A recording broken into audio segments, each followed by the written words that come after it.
12 വയസ്സുകാരിയായ മകളെ ലൈംഗികമായി പീഡിപ്പിക്കാൻ ശ്രമിച്ച ബന്ധുവിനെ കുവൈറ്റിൽ നിന്ന് എത്തിയ പിതാവ് കൊലപ്പെടുത്തി.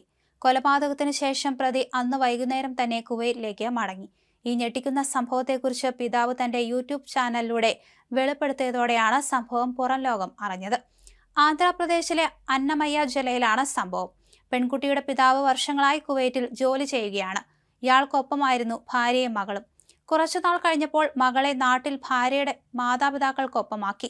മകളുടെ ചെലവുകൾക്കായി മുടങ്ങാതെ പണവും അയച്ചു കൊടുത്തു. അടുത്തിടെ ഭാര്യയുടെ അമ്മയെയും അയാൾ കുവൈറ്റിലേക്ക് കൊണ്ടുപോയി. ഇതോടെ 12കാരിയായ മകളുടെ സംരക്ഷണ ചുമതല ഭാര്യയുടെ ഇളയ സഹോദരിയെ ഏൽപ്പിച്ചു. ആദ്യം കുട്ടിയെ ഇവർ നന്നായി നോക്കിയെങ്കിലും തുടർന്ന് അതിന് വിസമ്മതം അറിയിക്കുകയായിരുന്നു. എന്നാൽ കാരണം എന്താണെന്ന് വെളിപ്പെടുത്തിയില്ല. അതോടെ ഭാര്യയുടെ അമ്മ കുവൈറ്റിൽ നിന്ന് നാട്ടിൽ തിരിച്ചെത്തി. അപ്പോഴാണ് ബന്ധുവായ യുവാവ് 12കാരിയെ ലൈംഗികമായി ഉപദ്രവിക്കാൻ ശ്രമിച്ചെന്ന് വ്യക്തമായത്. ഇതോടെ പോലീസിൽ പരാതി നൽകി. എന്നാൽ പോലീസിന്റെ ഭാഗത്തുനിന്ന് കാര്യമായ ഇടപെടൽ ഉണ്ടായില്ല. പ്രതിയായ യുവാവിനെ താക്കീത് ചെയ്ത് വിട്ടയച്ച പോലീസ് പരാതിക്കാരെ ശകാരിക്കുകയും ചെയ്തു. ഈ വിവരം അറിഞ്ഞതോടെയാണ് മകളെ ഉപദ്രവിച്ചയാളെ ഇല്ലാതാക്കാൻ പിതാവ് തീരുമാനിച്ചത്. എല്ലാം അതീവ രഹസ്യമായി പ്ലാൻ ചെയ്തു. രാവിലെ ആന്ധ്രയിലെത്തിയ പിതാവ് പ്രതിയെ ഇരുമ്പ് വടികൊണ്ട് മർദ്ദിച്ച് കൊലപ്പെടുത്തുകയായിരുന്നു. അന്ന് വൈകിട്ട് തന്നെ വിദേശത്തേക്ക് മടങ്ങുകയും ചെയ്തു.